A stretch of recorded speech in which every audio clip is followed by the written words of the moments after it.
So let's go take a quick look at that 125 number. We're going to use the sprocket we're going to use this time. Let's go see what we got actual depth we need. See, now we're going to use this sprocket this time. We should use this for the numbers, right? And this time I should tighten it up. See what your case is doing on my table.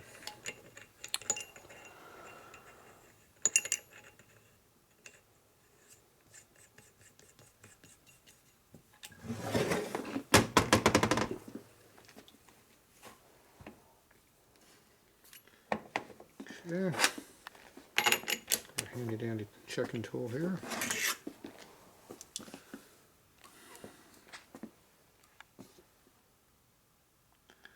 Okay, so they go to the edge of the rivet, give it just a little bit of clearance. I gotta shove it all the way out too. We just lost some. Okay, ooh, now we're pretty high up, 150. Okay, so that's the outside of the rivet. We only have to clear the outside of the plate. So give ourselves just a little bit of clearance. We assume there's going to be a little bit of rocking going on. 1/100 minimum. Let's grab this. Oh, that's not it now. We can't grab it. Leave it there. Okay, so we want 1/100 minimum. And right now we are at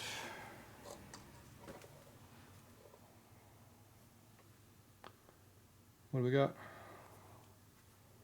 1/100 on the bunny. Huh? Yeah. That's our minimum clearance that we can get away with. Is right there. Okay, so I'm gonna go ahead and give me an extra 10th or so. Okay. Remember, I pulled it up a little bit. I pulled it up 25 here before. Yeah. So I'm gonna go. I'll drop that a little bit more than that. Okay, I already moved that out as I recall. Take the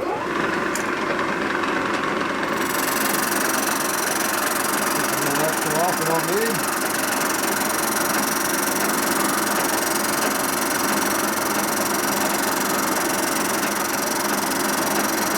This will give you about 15 more mile/an-hour cruising speed right here.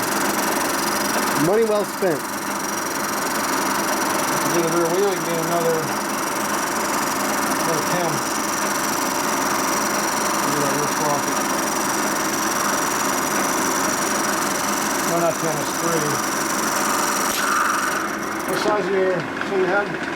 48? You said 48, I believe. 48, so that's 5, that's a tooth and a half. Yeah, you'll pick up another good 10. another 8 to 10-ish. 10. Yeah, so we can gain, yeah, we'd be in low 20 mile/an-hour increase. So that means if you're driving like 60 miles before, it'd be like 82, 83 now.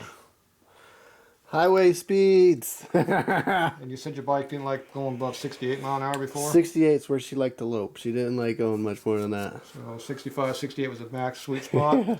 So now that'll be like 85, which means you won't get run over in Vegas now. Yeah. Unless I'm driving by.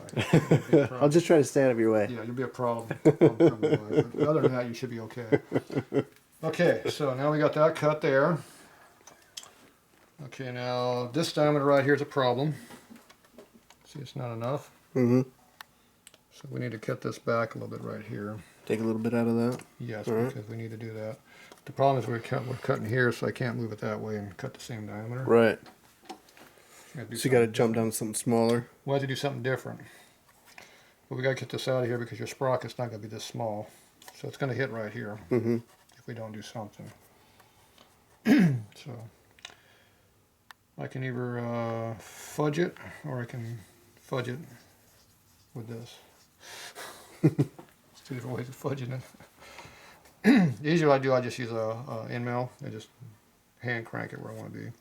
Basically, I just want to take off this edge right here. Right. I want to point the directional more out toward this edge here. Right. So back. And we still might have to come in and grind it right through here a little bit. If not, it'll be a clearance issue. It feels fairly thick through there, like a good 150. So we can hit that with a die grinder right there on the edge. Right. And that should be plenty. Okay. It's all about taking out metal where it's not needed. Okay, so I'm going to swap out this cutter, pull that back. It'd be hard to do that by hand. Yeah. Really hard. That'd be accurate. Okay, we need an ML, something with a radius that's tall. So that has a little bit of a radius, but I like something with a bit bigger radius like that. See the radius there? Mm-hmm. I can't put that in there. So I left this in the way. Who did that?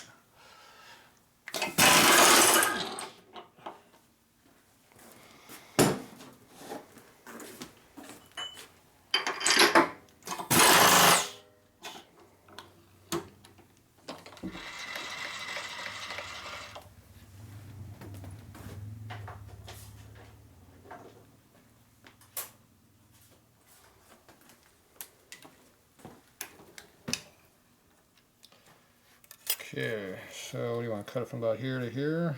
So you gotta look at your high spot. The top of your curve's about right here.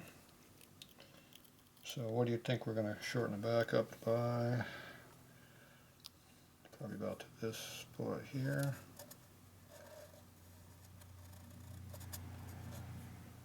So that's cutting right up to here.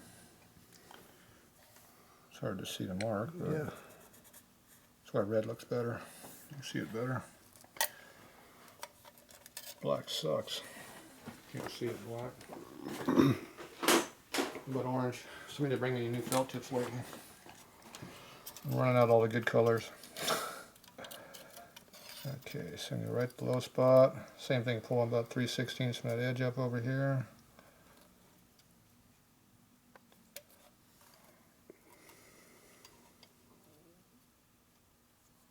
About there.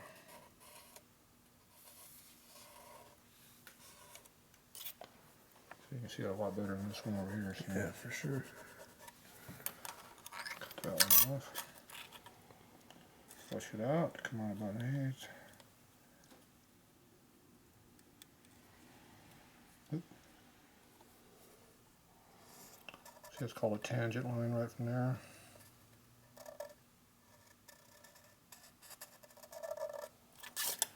So just hand cut that much out right there. And make sure you wipe that crap off your scale so it's not on there permanently. Makes it hard to read.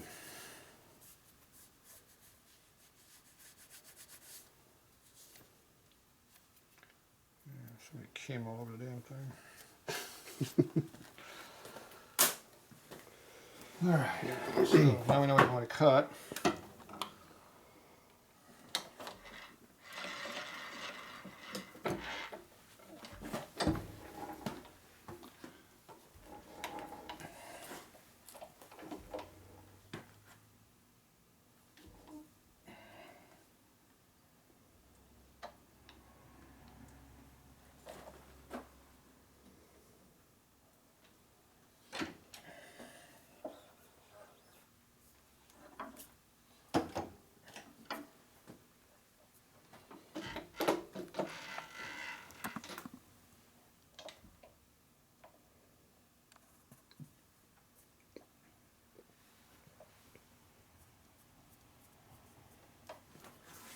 So you gotta find out where it hits at, see?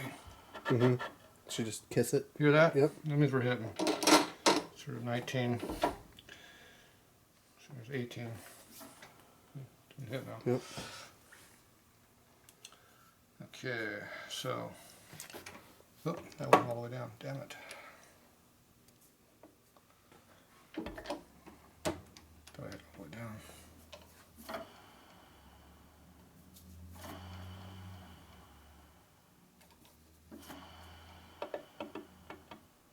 Now we're at 12. So you gotta use your ears a lot because you can't see. Okay, so now all I gotta do is just follow that line right there where depth is already set. Now I just gotta hand crank it.